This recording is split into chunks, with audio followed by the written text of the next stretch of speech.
Okay. Awesome. So we did our land acknowledgement, our introduction, and we can start moving forward. So today's book club is called to action 93 and 94, the last two to talk about new Canadians and newcomers and their experience. So so I think it was kind of already said that sometimes these things are not as accessible as they should be. The summary of TRC is available, but a lot of these volumes you either have to purchase or borrow from the library. But I know in the Calgary Public Library's case, it's one of those resources that stays in the library, and you have to go and sit there and read it. So I was actually gifted an entire set. And if I wasn't gifted it, I know I probably wouldn't have it either. So, I just encourage folks who don't have the set to hopefully over time accumulate it. I always love used bookstores because a lot of them have them as well. So if you are lucky enough to have it, awesome. If you're not, then, this is why I read. So I'm just going to read a little bit from volume 6, which is free, by the way. It is a PDF online, and this one's reconciliation. And I'm just opening up to page 202 and the corporate sector. Oh, wait, sorry. Earlier today, I was talking about business and reconciliation with an organization. So I have it open to that, knowing the next page was what I wanted to talk about when it came to our book club. So on page 209, we are all treaty people, communities, alliances, and hope. The Commission believes that reconciliation cannot be left up to governments, the courts, and churches alone, that it must be a dialogue and action in communities across the country. Reconciliation must happen across all sectors of Canadian society. Canadians still have much to learn from each other. Past generations of newcomers faced injustices and prejudices similar to those experienced by residential school students and their family. More recent immigrants have struggled with racism and misconceptions that come to take their place in the Canadian nation. Despite the many barriers to reconciliation, this commission remains cautiously optimistic. At the Alberta National event in March of 2014, which I was lucky enough to be at, TRC honorary witness Wab Kinew spoke about the changes that are already happening across this land that give rise to hope. He began by explaining that all day he had been carrying with him a ceremonial pipe, a sacred pipe, which, when you bind the two sides together, the stem and the bowl, it offers us a model of reconciliation, of two forces coming together to be more powerful than they would otherwise. So it's important for me to come up here before you all and speak on Anishinaabe and a bit of Lakota, and to carry a pipe because it sends a message. It sends a message to those who designed the residential school system that you have failed. We were abused. Our languages were assaulted. Our families were harmed in cases irreparably, but we are still here. We are still here. So in honor of my late father, I am so sorry, Wab Kinew Tabasakawat, a survivor of St. Mary's Residential School in Rat Portage, Ontario. I want to say that I so wish he could have seen this, the final event of the Truth and Reconciliation Commission, so that he could see how this country has changed. How when he was a child, he was told that he was a savage. He was told that he was nothing. He was assaulted, taken away from his family, taken away from his father's trap line, to see the change that has happened, where today in Canada, there are tens of thousands of people from all walks of life gathered together to set that right and to stand up for justice for Indigenous peoples. The world has changed in another way as well. The old dichotomy of white people versus Indians no longer applies. Look at Canada today. There are descendants of Europeans. There are also descendants of Indigenous peoples. There are also descendants of Arab nations, of Iran, of Slavic nations, of Africa, of the Caribbean, South Asian, Chinese, and Japanese peoples. The challenge of reconciliation may have begun between Indigenous and Europeans, but now the project reconciliation will be undertaken by the children of all those nations that I just mentioned. And though the world has changed and Canada has changed, we still have a long way to go. We are in this together. Let us commit to removing the political, economic, and social barriers that prevent the full realization of that vision of reconciliation on these lands. Let us raise up the residential school survivors and their example of courage, grace, and compassion, in whose footsteps we walk towards that brighter day. At the community level, where contact between Aboriginal and non-Aboriginal peoples is often minimal or marred with distrust and racism, establishing respectful relationships involves learning to be good neighbors. This means being respectful, listening to and learning from each other, building understanding, and taking concrete action to improve relationships. At the Victoria Regional event, intergenerational survivor Victoria Wells said, "I'll know that reconciliation is happening in Canadian society when Canadians, wherever they live, are able to say the names of the tribes for which they are neighbors. When they're able to pronounce names from the community or of the people that they know, or are able to say hello and goodbye in the language of their neighbors, that will show me manners. That will show me they've invested in finding out language of the land that they live on, because the language comes from the land. The language is very organic to where it comes from, and the invitation to you is to learn that and to be enlightened by that and to be informed by our ways of thinking, knowing, and seeing and understanding." So for me, that is reconciliation. Former public school teacher Lynn Phillips cautioned that establishing trust will be one of the major challenges of the reconciliation process. I really understand I don't know this word, of some people, First Nation people, wanting to accept offers of friendship and possibilities of interaction. I understand why that is, and I hope that in time we will be able to gain trust and some kind ways of interacting with one another that will be mutually beneficial. I think we're moving. I think civil society and non-governmental organizations, church organizations, Aboriginal organizations are moving in a direction of openness, and I think we have a long ways to go. There's an understatement. In July of 2013, at the community hearing of formerly Hobima, Masquachis, Alberta, at the former site of the Armskin Residential School, Professor Roger Epp said that over the years, his Cree students have helped him to understand, quote unquote, what is the fourth generation grandson of settler people needed to know in order to live here with a sense of memory, care, and obligation. For I too have ancestors buried on Treaty 6 land. I learned from a student from Hobima that we are all treaty people here. A treaty is a relationship after all, and we live here on the basis of agreements signed in 1876 or 1877, the first time not far from where my settler ancestors homesteaded. While it is good for national leaders to make public apologies, the work of reconciliation is not just for governments. Actually, I don't think they're very good at it. The work of reconciliation is work for neighbors, and I think the words of the apology were sincere, but they were not enough. They did not change relationships, not enough. I think that's pretty funny. We also heard that day from Mayor Bill Elliott with one T. I say that because my maiden name was Elliott with two T's. From nearby Wetaskiwin, he explained that prior to the TRC community hearing, he, along with grade 10 students and others from Hobima and Wetaskiwin, had attended a workshop of survivors. Listening to their residential school experiences helped those who attended to understand how deeply the residential schools had scarred survivors, their families, and the whole community. And I'll just mention that survivors is always capitalized here. I think it helped the people of Wetaskiwin come to an understanding of some of the trials and tribulations that our neighbors to the south have been going through their whole lives. We are working on a healing journey from the city of Wetaskiwin and the Cree First Nations.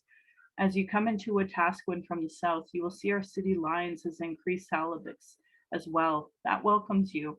We still have a long ways to go. We are taking baby steps in the healing process, but we're working together for better communities to understand and respect the differences and similarities in our cultures. And I think if any of you have taken my land acknowledgement teachings, you would know that I talk about the lack of signage, the lack of understanding when you go from one treaty to another, the lack of cities understanding what their names are in that nation's language. All of these things, those are part of the problem and part of the solution. And I would argue easy solutions that we can start incorporating for inclusion. Unlike in Calgary, on the west side of our city, where we have literally a culturally appropriated Indian burial site as a so-called art form. So, we have some work to do. At the Alberta National event in 2014, Mayor Elliott, who was introduced as a TRC honorary witness, offered an expression of reconciliation. Our community is trying to learn more about the survivors and the residential schools. Our school, churches, and community have made cupcakes and birthday cards for the big birthday party tomorrow. Members of our community have been here for the last 2 days. They are very supportive and they want to learn. We are trying to learn about and understand the effects of residential school and our friends from Masquachis because we want to be good neighbors. And I can tell you, as a person who was there, the day that they gave everybody birthday cake cupcakes in this case, I bawled. We all sang happy birthday. We all ate the cake and I bawled because I didn't realize up to that moment, not one single birthday of all of those children that were apprehended was ever recognized, not one time. So in order to recognize that, they gave every survivor a cupcake and we all ate it. And I didn't realize that. So I ate it and I cried because I had no idea that. How many times have you gone to school and had your birthday recognized? That never happened for Indian residential school survivors and those who didn't make it. The cities of Vancouver, Toronto, Edmonton, and Calgary also issued proclamations declaring a year of reconciliation. City officials committed to a variety of initiatives, including educating their own managers and staff about residential schools. For example, at the Alberta National event, Edmonton Mayor Don Iveson declared a year of reconciliation in the city. He committed to 3 projects: educating city staff about residential schools, creating more opportunities for Aboriginal cultural events, and developing an Aboriginal youth initiative.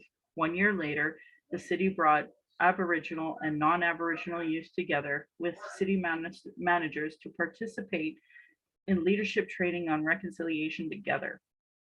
Mike Chow, the director of Aboriginal and Multicultural Relations for the city, said, "We needed something that would jolt our senior leadership. We cannot force reconciliation or take a powerful idea and hope that a person will change in a year. We're laying the groundwork with this year of reconciliation so that the journey will help people going forward." In 2014, Vancouver went a step further, declaring that it is now a city of reconciliation and had established a long-term framework of partnership and relationship building with the Musqueam, Squamish, and Tugela nations, my apologies, and urban Aboriginal people. At the British Columbia National event, TRC honorary witness Mayor Gregory Robertson said, "We are blessed to have so many different cultures come to this place, and all of us who come from afar have been incredibly lucky to be able to come to this place. Many of us come from families, from clans, from cultures that were wiped out, that had to leave. They were forced from our territories and somehow have managed to make a home here. That's largely because those First Nation ancestors who welcomed us, who made it possible for refugees, for people of broken cultures all over the world to settle here, stay here, even though our predecessors and our ancestors turned it around and terrible things have happened. I think the strength is that in Aboriginal peoples across Canada is something for the world to learn from, something that we can apply to the big decisions that we have made in our governments, our communities, our cities. When I hear the strength in survivors, when I hear the phrase brave children, when I think of the brave elders, I think brave culture. that bravery and determination to learn from this past and to make the best decision about how we look at each other, how we take care of each other, and how that need and how those that need the help the most. It is important we lift each other up and that we take care of the land and the sea that we inherited from generations to come. The next part is about intergenerational youth across cultures. And then that's only another page. And then the Newcomers to Canada has another section. So before we go into that, I just wanted to ask folks how interesting we talk about, 2014 being in the year of reconciliation. And some of these major cities have had these so-called, developments, these frameworks. Really, what has changed since 2014? I'm just kind of throwing that out there to see if anybody wanted to comment on that before we keep moving forward. Any reflections about the birthday cake, maybe?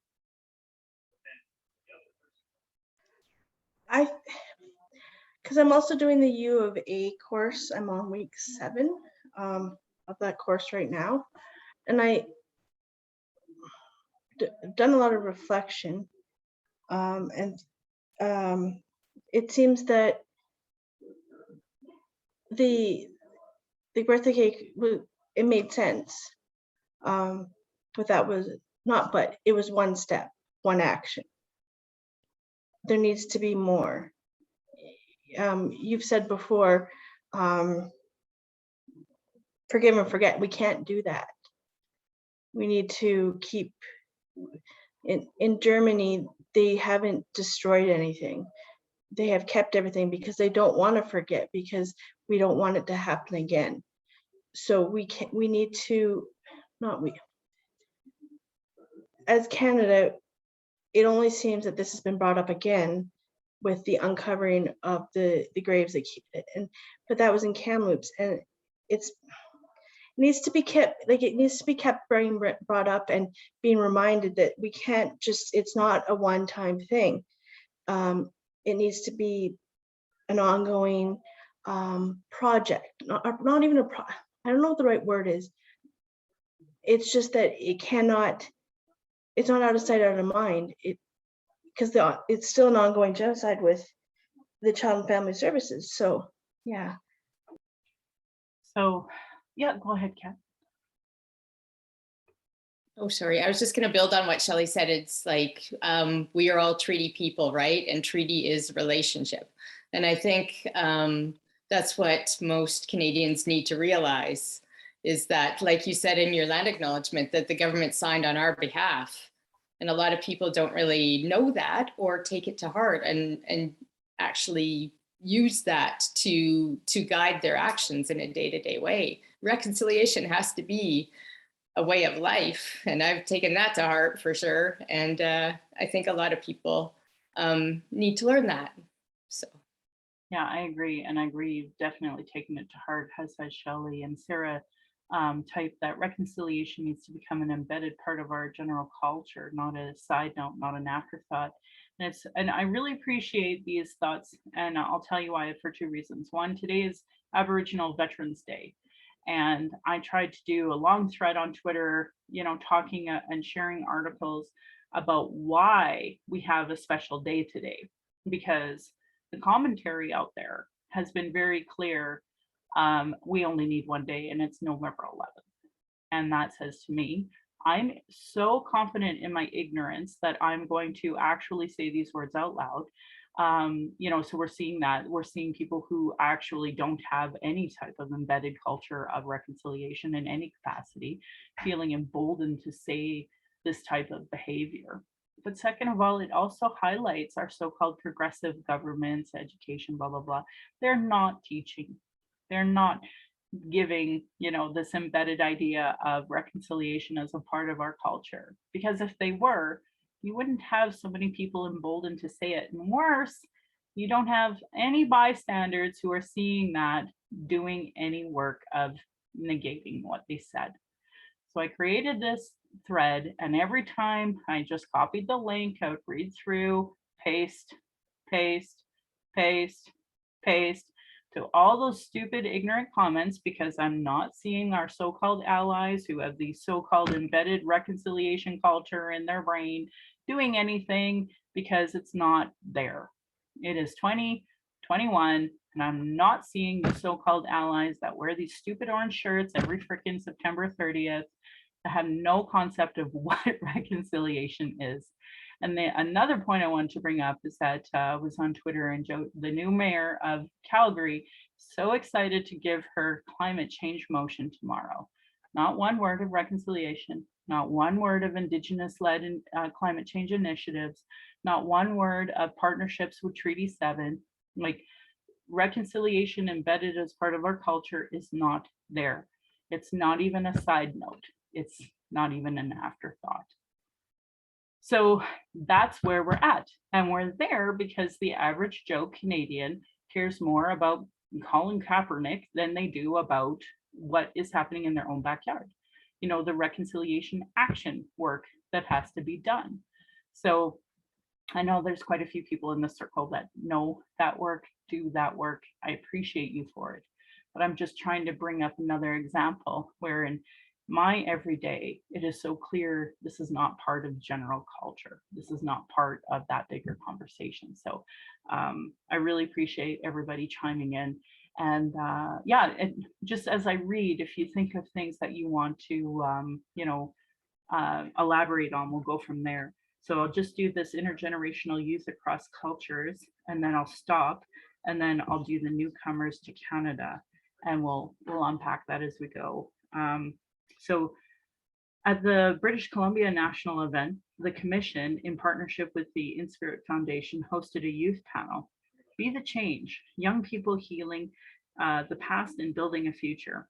In this cross-cultural dialogue, youth leaders described the intergenerational impacts of human rights violations, such as the residential schools, the Holocaust, Canada's internment of Japanese Canadians during the World War II, and the head tax imposed on Chinese immigrants in Canada. They spoke about community, about turning reconciliation into action. And I apologize for not being able to pronounce this nation, but one of the BC nations, Telesquin, intergenerational survivor Kim Harvey said, I encounter many uncomfortable moments trying to explain what happened to my people and why there's so much alcoholism and drug abuse. To me, that's always another word for trauma. There is so much focus on all the negative things. No one talked about the residential schools. There were so many horrible stereotypes that our young people face every day. I struggle with issues of family, identity, and community every day. Reconciliation, to me, comes down to truth, education, and knowledge sharing practices. Reconciliation is about relationship. To reconcile, I need to understand what happened to you, who you are, and what, as a community member, I can do to make our community better. Reconciliation is a shared experience. The residential schools were done by an outside party. When people ask, why don't you just get over it? I find that frustrating because it takes the onus off the shared relationship, as if somehow this entire country is not involved in the reconciliation process. To me, that is a disservice to this nation in terms of reconciliation. It's everybody's responsibility to educate themselves about what happened. With relationship comes respect. What happened, what helps young people, Indigenous or not, is to find your role, have adult allies to help you in that role, fulfill your responsibilities within that role, and then be of service to the community. If we did all of that, to me, that would be reconciliation in action. It's about finding out about your neighbor. Kevin Takahide Lee, intergenerational survivor of the internment of Japanese Canadians during World War II, said, I acknowledge that we're on Coast Salish lands. It was also on these very lands here at the Pacific National Exhibition Grounds that my family was held during the war for being sent to intern camp. It was my parents and my grandparents who were survivors. They never talked about what happened in the intern camps, even internment camps, even after the Japanese Canadian redress happened. Hearing these stories from our elders is very rare. When I was 4 or 5, I came here to the Pacific National Exhibition grounds, as most families do. When it came to going inside the barn, just 2 doors away, my grandmother would not come in. That's because that livestock building was used to hold her and other women and children during the war for months when I was a child. I couldn't comprehend this, but now as an adult, I understand. This is what it means to me as an intergenerational survivor. People who I love and admired were wronged, humiliated, and forgotten, and unjustly imprisoned by the country I call home. The part of the Japanese redress program that worked best was the investment in communities and culture and the establishment of the Canadian Race Relation Foundation to ensure that this never happened again. Only when you and me become us and we can there be reconciliation. Carolyn Wong said that the intergenerational survivor of the Chinese head tax, which her grandfathers had to pay when they entered Canada from China. I grew up rejecting the stereotypical identity of the Chinese person because I wanted to be as white as possible. In terms of reconciliation, my grandmother is a warrior. She has been fighting for head tax redress. In 2006, the federal government offered an apology and compensation for head tax survivors and their spouses, but very few were still living. It was a huge slap in the face for many survivors like my grandmother and other first-generation Chinese Canadians who suffered the impact of discrimination.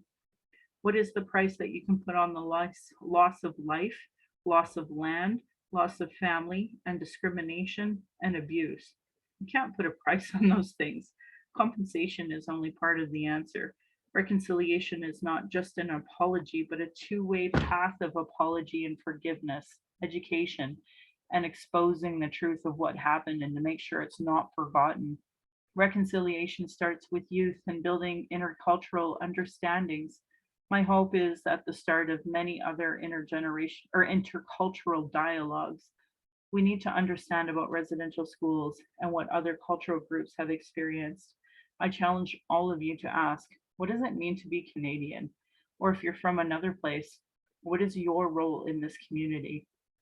And Danny Richmond, an intergenerational survivor, Holocaust survivor, said, my grandmother and grandfather lived through things in their 20s that I cannot begin to imagine. For my people, this history is still an open wound. What can I tell that will give you understanding of this? It's always been part of my life because the Holocaust was such a widespread global level. Who is the perpetrator?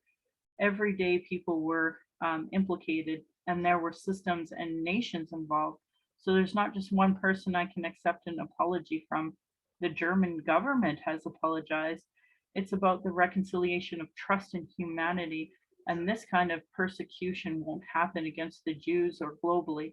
Reconciliation is making sure that none of our communities suffer that persecution again. For me, it's about guarding our institutions to make sure they aren't continuing this type of persecution. We had the apology from the government, but how are we checking in to see how we're doing today? We need to create a national day of reconciliation that heals with these past human rights abuses and educates people about what happened when we dehumanize people. Canada was a safe haven for my family, but it's also a nation with a lot of pain and warts on its background. We shouldn't be afraid to talk about that and to institutionalize a healing process at a national level. So I just wanted to ask if anybody wanted to chime in with and decompress anything that they heard there.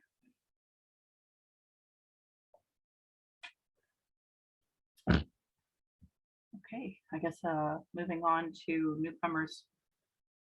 For new Canadians, many of whom carry traumatic memories of colonial violence, racism, and oppression, finding ground as treaty people involves learning about the history of Aboriginal peoples and finding ways to build stronger relationships of solidarity with them. The Commission believes that there's an urgent need for more dialogue between Aboriginal peoples and new Canadians.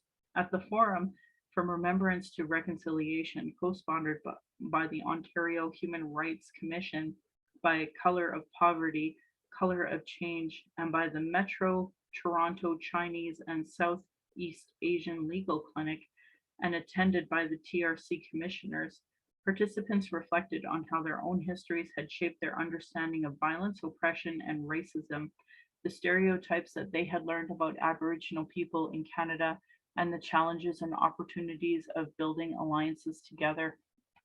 Aku Benjamin, who came from the Caribbean with a history of slavery, said, "How is it that our histories have so many similarities in terms of violence? The violence of slavery is the violence of destruction in Aboriginal communities. These are societies that are shaped by violence. My grandmother talked about how working in the fields and being beaten, and my mother carried coal on her head as a child, so that we have a lot in common. How do we reconcile? How do we have those difficult conversations that say, you are implicated in my struggle? You have privilege that I don't. You have an education that I was not privy to." This is a safe place for us to really have those difficult conversations. Ali Kazemi said, "I came to Canada from India 30 years ago. One of the things that came apparent to me right away was my own baggage of stereotypes of Aboriginal peoples. They were defined by what I had seen in Hollywood films and comic books. I had spent a lot of time in Toronto going to soup kitchens, hanging out with people, trying to understand what the current reality is for First Nation people in an urban center like Toronto. It was an incredible learning experience. It really humbled me, really opened up my eyes. I remembered having those discussions with people who would challenge me, and those challenges were absolutely essential. That led me to my own question: how do I fit in this landscape? Many Canadians feel that Canadian identity and cultural identity is somehow defined by this universal humanism. On the flip side, we have a Prime Minister Harper who says Canada has no history of colonialism. They do the same thing.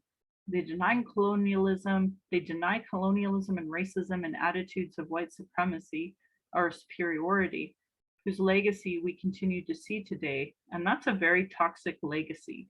One of the truths about Canada is that it was created as a white man's country, and this term was used over and over again.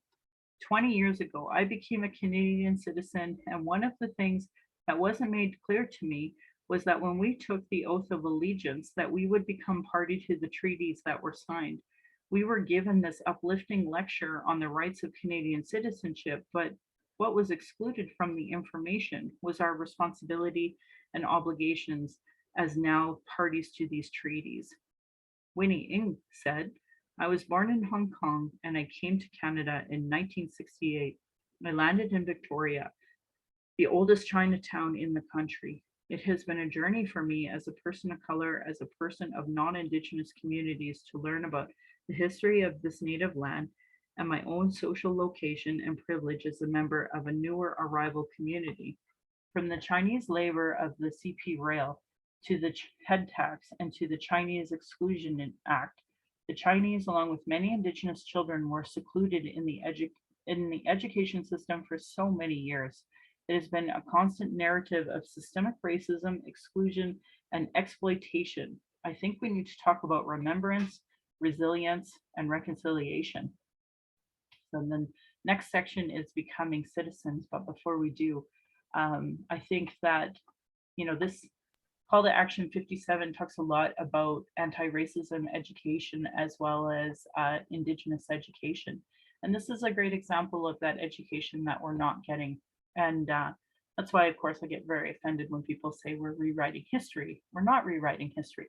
We're including the history that should have been included to begin with.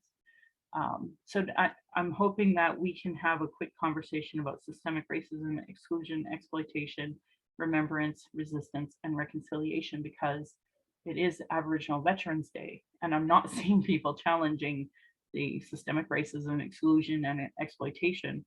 So how can we have remembrance, resistance, and reconciliation when I'm just not seeing it, right? So anybody want to chime in with their thoughts about that? I'll get us started. Oh, sorry, go ahead. I just chimed in. No problem. You could start. Yeah, you could start. I will get later. Yeah.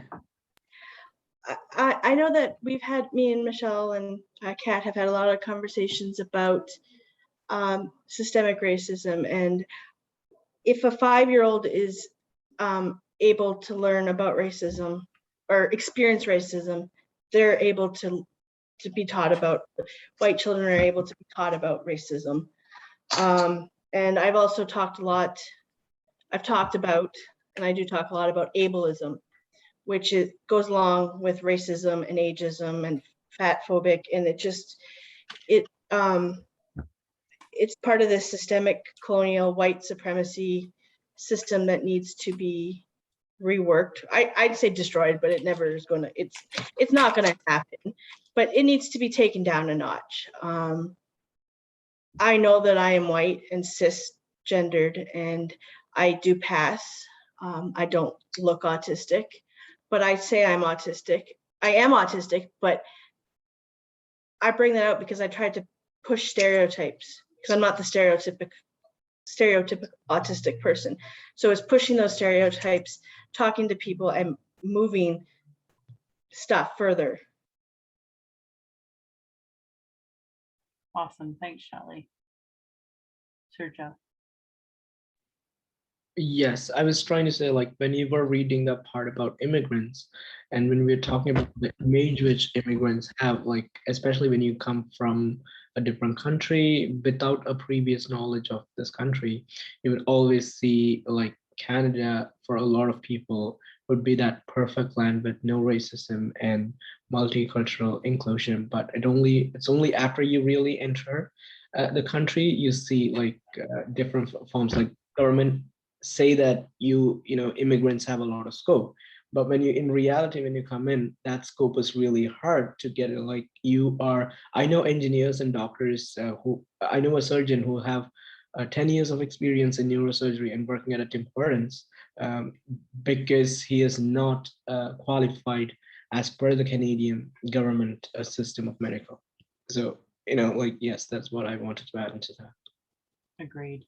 And that is such a great example of like things we could do today that are anti-racist is having more inclusion for the education that people have abroad. Because frankly, it's so funny because we talk about Canadian standards, but ironically, a lot of other countries have standards that are far higher than Canadian.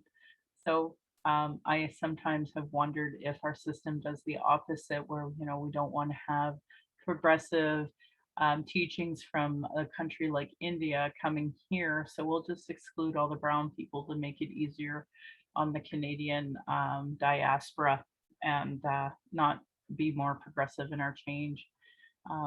Shelley says make it more inclusive and not so expensive. I couldn't agree more.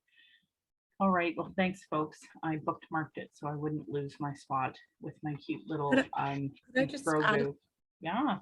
I just wanted to add one piece that you read. I think it was in the previous passage, Michelle, that that just keeps resonating through this whole conversation. And I really took a lot from that comment where when someone says just get over it, that it takes the onus off the shared relationship. Like, I think that the shared relationship piece, if it's not there from the beginning, how do you even progress? And so that's the piece that's just really been resonating with me as people are talking about this, that even in those short conversations about, they're quite informal, everyday things that get said, and it's hard to push back on them without feeling like, you're going to get over it type of comment. And I think we have to, in small ways, normalize that feeling of small pushback on those small comments. Right. And Marnie looks like she was, enthusiastically agreeing with every point. So please Absolutely. chime in. Yeah. That one really struck me. And I think a part of why it struck me is because I've come to understand that part of my training as a white person is to believe in individualism. And that loses community, it loses relationship, it makes things transactional. And so even Suraj, what you were talking about, coming here and then your education isn't recognized, that's because it's all transactional instead of we don't make relationships, and so I think it's one of the mistakes It's one of the mistakes we made, and it's a very costly one in lives. And yeah, so. Right? I really appreciate you all chiming in on that. So thank you. I Sarah. Oh, I'm sorry, just one more Sorry. thing, Sarah. I can't believe that Harper said that Canada has no fucking history of colonialism. I mean, that's like, how did you think it was founded? Anyway, I just, that one, that was, yeah. Yeah. Yeah. I hear you. Sarah. Yeah, I was just going to say I liked Suraja's comment about how it doesn't really fit with like what Canadians like to think of themselves. I find that that's kind of the hardest part with any kind of bias, any kind of prejudice that you're trying to deal with. The hardest part is getting people to understand their place in it without feeling attacked and blamed and like they're a bad person. And it's it can be very frustrating because you're not telling them that they're a bad person, but that's all that they're hearing. And it's very, very hard to wear that down. And I feel like as Canadians, we're almost worse for that than a lot of our similar counterparts, right? Like ask most Americans and they will readily admit that they have race problems. Canadians much prefer to pretend that we don't.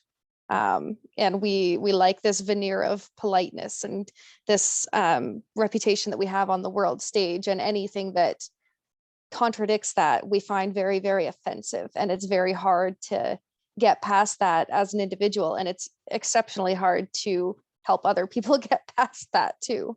Yeah. Siraj is posting absolutely true. Go ahead, Shelley.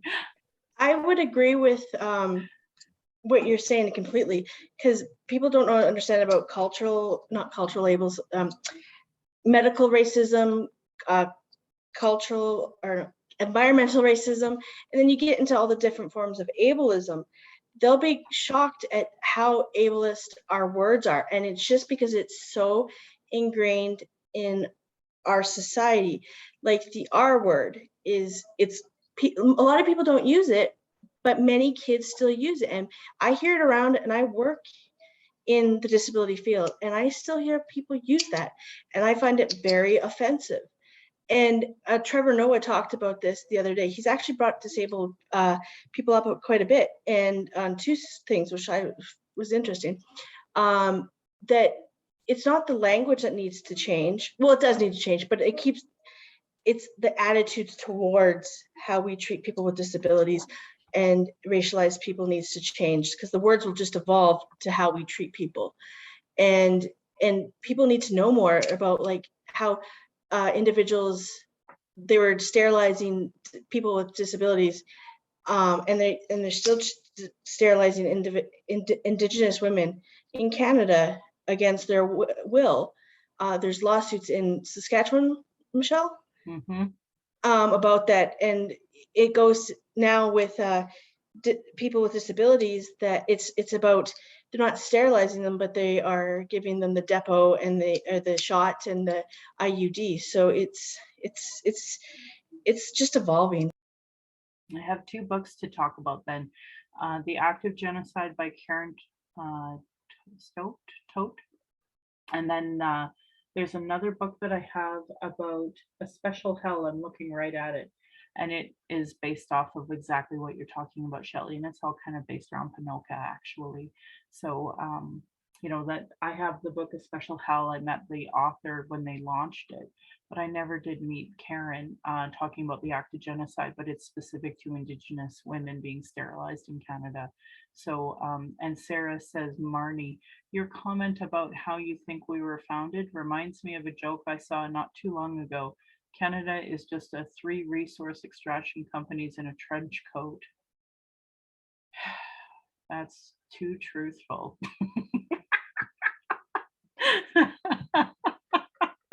Thanks, Sarah. So I'm going to keep reading. Becoming citizens. In preparing to become Canadian citizens, all immigrants to Canada study a booklet called Discover Canada. It explains to understand what it means to be Canadian, it's important to know about our three founding peoples, Aboriginal, French, and British. It says the following about Aboriginal peoples. The ancestors of Aboriginal peoples believed to have migrated from Asia many thousands of years ago. That's been debunked, by the way. They are well established here long before explorers from Europe came to North America. Diverse, vibrant First Nation cultures were rooted in religious beliefs about their relationship to the Creator, the natural environment, and each other. Aboriginal and treaty rights are in the Canadian Constitution. Sorry, they're in the Canadian Constitution. Territorial rights were first guaranteed through the Royal Proclamation of 1763 by King George III and established the basis of negotiating treaties with the newcomers. Treaties that were not always fully respected, understatement. From the 1800s to the 1980s, the federal government placed many Aboriginal children in residential schools to educate and assimilate them into mainstream Canadian culture. The schools were poorly funded and inflicted hardship on students. Some were physically abused. Aboriginal language and cultural practices were mostly prohibited.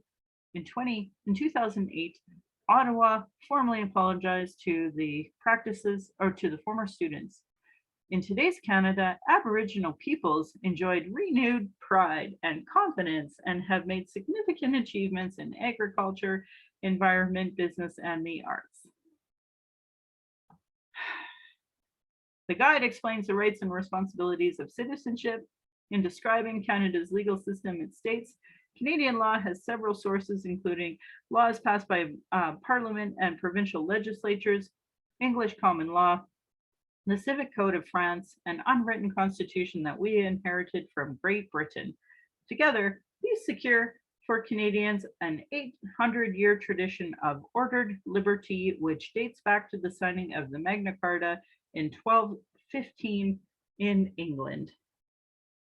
Discover Canada ignores Indigenous people being a source of law for Canada and says that Canada's tradition of ordered liberty is due to England and not to all of Canada's Aboriginal peoples who welcomed European explorers, helped them survive this climate, guided them through the country, and entered into treaties with them, their shared land with the newcomers from Europe. A new citizenship oath for Canada. The guide includes an oath of citizenship to the Queen that all new citizens must pledge. In Canada, we profess our loyalty to a person who represents all Canadians, not a document such as a constitution, a banner such as a flag, or a geopolitical entity as a country. The current oath requires new Canadians to pledge as follows. I swear or affirm that I will be faithful and bear true allegiance to Her Majesty Queen Elizabeth II, Queen of Canada, her heirs and successors, and that I will faithfully observe the laws of Canada and fulfill my duties as a Canadian citizen. Precisely because we are all treaty people, Canada's oath of citizenship must include a solemn promise to respect Aboriginal and treaty rights. So Call to Action 93 states, we call upon the federal government in collaboration with the national Aboriginal organizations to revise the information kit for newcomers to Canada and its citizenship to reflect a more inclusive history of diverse Aboriginal peoples of Canada, including information about the treaties and the history of residential schools. Call to Action 94. We call upon the Government of Canada to replace the oath of citizenship with the following. I swear or affirm that I will be faithful and bear true allegiance to Her Majesty Queen Elizabeth II, Queen of Canada, her heirs and successors, and that I will faithfully observe the laws of Canada, including treaties with Indigenous peoples, as I fulfill my duties as a Canadian citizen. Yes, that's like minimum standard, isn't it? Oh, and Katie posted The Act of Genocide, which is a really great book. So I highly recommend it. Thank you, Katie, for doing that. And thank you everybody for putting in your other links to the Settler Book Club, etc. So yeah, so these calls to action, obviously, if you've taken my land acknowledgement training, you know I talk about the spiritual covenant that is a treaty. You know, how all the nations raised pipes, laid tobacco, and made a spiritual commitment to these treaties.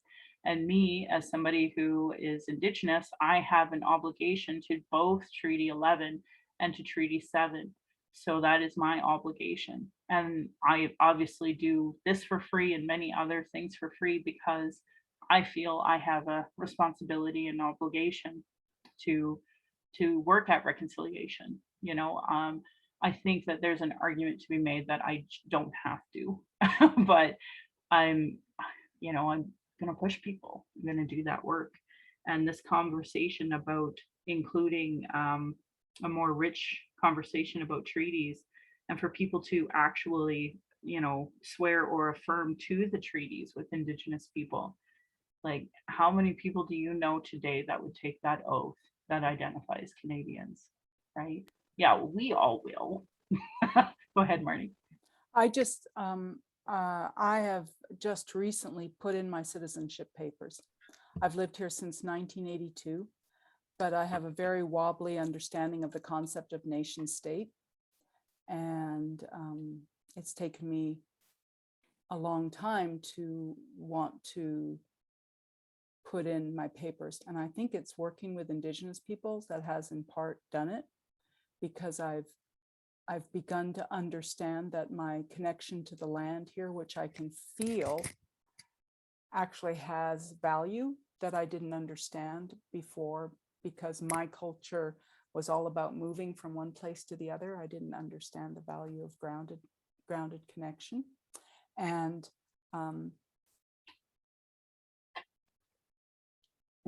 I think I don't want you to record this. No problem. Please. Hold pauses. Build upon. Yeah, so we just paused it to create a safer space so that folks could kind of air what they wanted to say without there being repercussion, and we respect that here. So of course we paused that, and we were talking about Britain, and I've been calling out the Prince Charles. He's been talking about climate change, and he's such an advocate. And I said, you are so full of it, because you and your family alone have done so much genocide against Indigenous people globally, and have literally created the climate change problem with colonialism. And because it's a part of this Glasgow conversation, the amount of Indigenous voices that have been excluded from this conversation, Britain has never taken full responsibility for the propaganda that they continue to perpetuate. And obviously, the Queen's family, Prince Charles, is still perpetuating mistruths by claiming to be some sort of advocate, when it was his family directly that has led to so much genocide against Indigenous people nationally and globally. So that's what I think of you, Miss Queen, and your people. Yeah, so I wanted to include, so after the part that I had read and after the two calls to action, there's a kind of a closing part. And I just wanted to include Romeo Saginash on June 1st, 2015, the day before the TRC released its summary report and the calls to action. Member of Parliament Romeo Saginash, who is also an Indian residential school survivor, spoke in the House of Commons about the importance of seizing a moment to act on reconciliation. After the report of the Royal Commission on Aboriginal Peoples almost 20 years ago, our common history will provide us with yet another moment to restore harmony between the peoples of these lands that we now call Canada. Tomorrow is that moment. Let us pause for a moment tomorrow and reflect on the way forward. History will have given us yet another occasion. Canadians want change. Canadians want to seize this moment. Change and reconciliation go together. As a survivor, I can appreciate the fundamental importance of the moment we are about to experience tomorrow. Let us all collectively seize it and collectively commit to genuine change in our relations with the First Peoples of this country. Let us set out to do what 148 years of successive governments that have not managed to achieve, and that is reconciliation. Reconciliation is about healing relationships, building trust, and working on our differences. It's about redress and respect for all the rights of all.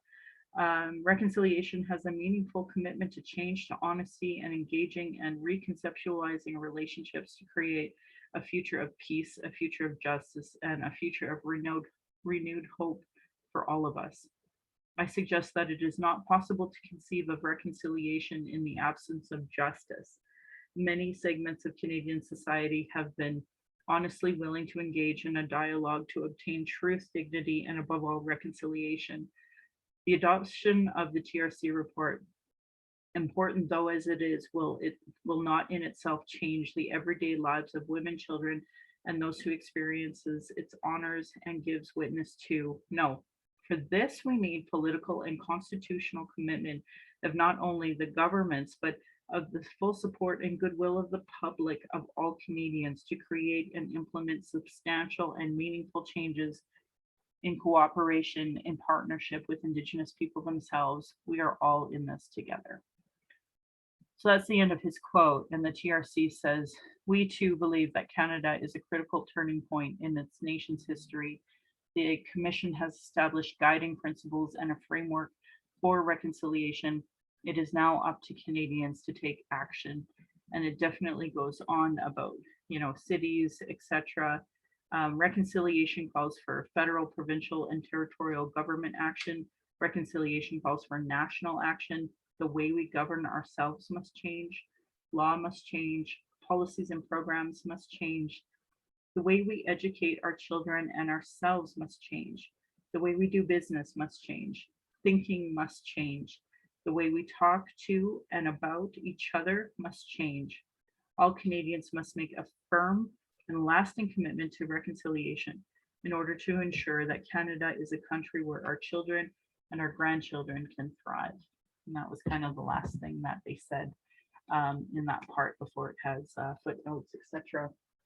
And I just wanted to show you all a book that I have recently picked up. I don't know if you know, I had to start homeschooling because the current education system just teaches white supremacy.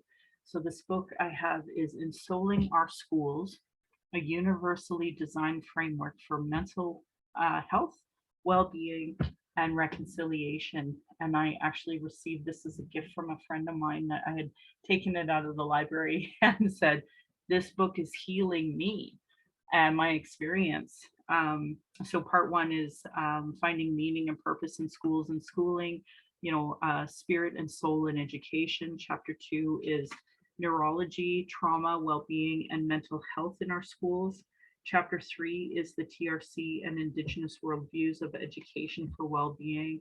There's more stories of hope, school culture and staff well-being, moving towards joy. There's so much here that is so good. But obviously we're getting to the end here. We have 5 more minutes, and I'm going to plug 2 more books. One is our next book, Fred Sasakamu's Call Me Indian. That's our next book club for next month. So my hope is that you can all read this book or get it out of the library in time. Just by chance, because I was moving my cousin who she was quite little. She had this cute little bookmark, so I decided I better include that in my book. But another book that I just wanted to kind of throw out there is actually along the lines of the conversation of today. There was a great article I shared on social media about Alberta Cree talkers being part of the Second World War effort and how Nazis didn't know how to understand Cree, so that helped in the war effort. My people are Dene, and we have Dene from all the way down as far north as you can go to all the way down south into South Americas. And anyway, this book is Code Talker, the first and only memoir of one of the original Navajo code talkers of World War II. So this person would be speaking Navajo and helping the US in their war effort. And our Dene dialects are not that far from Navajo, because Navajo is Dene. So a lot of First Nation, Métis, and Inuit actually ended up going south because of the oppression that the Canadian government was doing, and they actually served for the US military. So there's no real number to be able to tell the about of the Indigenous contribution to World War II. And I'm saying that with my father being so white and a daughter of the Mayflower, and his grandfather, so my great grandfather on his mom's side, even had, is it a Purple Star? Like one of the major contributions that you can, or medals that you can get for the World War. And that's not something that the Indigenous were ever afforded. So, you know, these are important things to talk about too. Katie had posted in there, registration of the December session is up. We actually had lots of openings for today, so I was disappointed that there weren't more folks that were able to come. You've read this one, Call Me Indian. This is my uncle. So Oh, is it? I actually yeah. wanted to talk to him after the book. I was like, it is like a big experience. You can see everything like from the past and on that time, even today, and how he's fighting, like, you know, lost his daughter, and you know, all you know, everything. I mean, it made me cry. And there was another book like From the Ashes. It was by a professor here at York University. That is also like I always wonder, like, how can even people live, like, you know, come up from that. If I was in their place, I could have never done that. Yeah. So just to share with you, 3 years ago, we were trying to bid for the Calgary Olympics, and I was, you know, into politics and trying to help people with their talking points on calls to action, the sports calls to action. And I was reading the calls to action and realizing this is my uncle. He's the real life Indian horse. It's not fiction. It's my real uncle. Yes. So, you know, In it the book really he helped me. mentions- Yeah. Yes. In the book he mentions, like, I heard that somebody made a film out of that, and then that's how he went on during the COVID-19 pandemic to write this experience, you know, firsthand. He mentions that. Yes. Yeah, Richard Wagamese's book Indian Horse is fiction, but it's literally the real life story of my Yeah, uncle. yeah. And when I say uncle, he would be married in. My auntie married his brother, so that's how we're related. So he's not blood to me by any stretch, but his anyway. Oh, that's for next Thank- time, I suppose. And yet we did read Jesse Thisfield's From the Ashes. I got to meet Jesse before it was released. It was the Calgary Homeless Foundation brought him, and he did some readings from it, and I was like, this is going to be a great book. And it is a great book. So now it's won like all the awards, and was #1 bestseller forever. So hats off to him as well. And yeah, thanks everybody for everything today. And it's already 8 p.m. and we thank Katie and the library for hosting this. And I can't wait to see everybody next month. And Katie, thank you, whatever you did, because I can now find Indigenous book discussion on the website of the library, which That's I could great. not do before. So thank you Okay. for that. I'm actually going to, Michelle, I'm going to email you the link to the December program right now before I forget, and feel free to share that with whoever you want to. That I will. Sure. Yeah, great. Have a lovely evening, everyone. Take Same care. to you all. Thank you so Thank you much. so much. Thank you. Yeah, I appreciate it. And I'll just stay online until the last in case anybody needs to talk after. I wanted to ask you, are we now just going to do books, or are we going to do more with TRC in some way? You know, I was hoping that everybody would be cool with us doing the Métis TRC volume, because I Oh, think that, okay. yeah, that volume I think needs a little more kind of throw in. And I have another one, We Are So Far Away, and it was the Inuit experience of residential school. And I thought we probably should do those 2 books before moving on to the National Inquiry, and then doing the National Inquiry in some sections. There's a really great book that just came out about trafficking Indigenous, like gangs and Indigenous. And I thought that would be a good book to kind of segue into the National Inquiry. But I kid you not, I can't believe how quick the months go by. So you really only get 6 books, and it's like, what's the hottest thing that we want to talk about next? It's so hard to like be, this is the one, because we haven't even talked about Jody Wilson's second book. So any books that you guys want to do, just let me know. And between me or Kat and the Settler Book Club, hopefully we can get her done. So all right. Thank you. All right. And Sir Raj, I can't wait to talk to you tomorrow morning at 8. Absolutely. You and your I team. apologize. My friend couldn't join because we slept at like 3 o'clock after doing some work and stuff. It was a long day. We were working so hard. So yes, tomorrow we are excited to see you in the morning. Well, and what I'm going to do is just upload this video right away, and I'll send you the link, and I'll throw it up on, social media. I don't know if anybody watches them. I see some of the views are like 0, 1, and I'm like, I don't think anybody watched it, but at least it's there in case somebody wants to see it, right? So, and then that way, your team, I understand the stress, and again, as QT BIMPOC, like any accommodation I can make, I would. Absolutely. In a second, because it's And- not okay the way we do our life here in Canada, in my opinion. So I agree. Yeah. Yeah, we will have more conversations. I've thought about it. I've actually read about 200 pages of the report you sent me yesterday, and it's 700 pages to the total. So I've read like 200 pages, and I was literally crying. I was literally crying, and I was trying to send you a message for thanking you at least for giving that. Like it is very hard. Like at least like you don't need to think of nationality or anything. It's just your, what do you say, as human beings, the things, right? Yeah, we'll have more conversation on that tomorrow. And yeah, I also have thought of some plans, and I hope we could together do something for for some people. Awesome. All right. Well, I so Right. appreciate that. Sleep well, because I know you're calling from Toronto, so it must be Oh, like yes, 10:30 there or something. I'm going to read a bit of the report again, and then I'm going to sleep and get up in the morning. That sounds great, man. Thanks so much. I can't wait to talk to you. Yes, absolutely. Okay. Yeah. Bye. Good night, everybody. Yes, Bye, you Shelley. bet. Take care. I just have a question for you, Michelle. Sure. What's up? I was listening to your the podcast, not the last one with Shane, but the one before Sure. with, what is her name? I'm Let me sure. look. I think let me What's look. the topic about? It really bugged me. Not what you were saying, what she was. Sorry, my phone is connecting. Catherine Whalen Costin. Yeah. She kept interrupting you. Yeah, I know. She's non-Indigenous. Like, I thought maybe I was off, but I'm like, I would hope if I interrupted Michelle like that, she'd tell me to shut up. Yeah, no, well, I try to have podcasts with diverse ideas. And like, here was a woman who lost her adult son, and she also experienced the propaganda of the media. So I try to give allowances for that. But yeah, you can see the, that bias, right?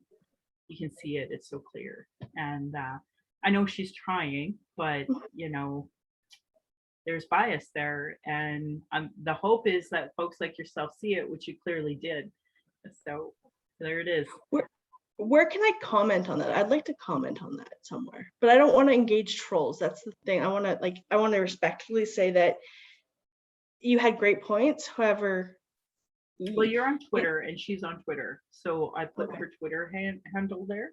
And so good luck. Let me know. Message me when you message her or whatever, because maybe I'll do it privately, not publicly. Sure. Yeah, because that was really hard to listen to. Well, but that is a typical Liberal supporter and the way they treat Indigenous people with their anti-Indigenous bias, right? Like that's just, it's so easy and on display there. So, it is part of the reason too why I do that, is so that people can see this is the type of conversation I have to endure on a regular basis. I hope that we have a relationship that you'll call me on my shit. Well, vice versa. So,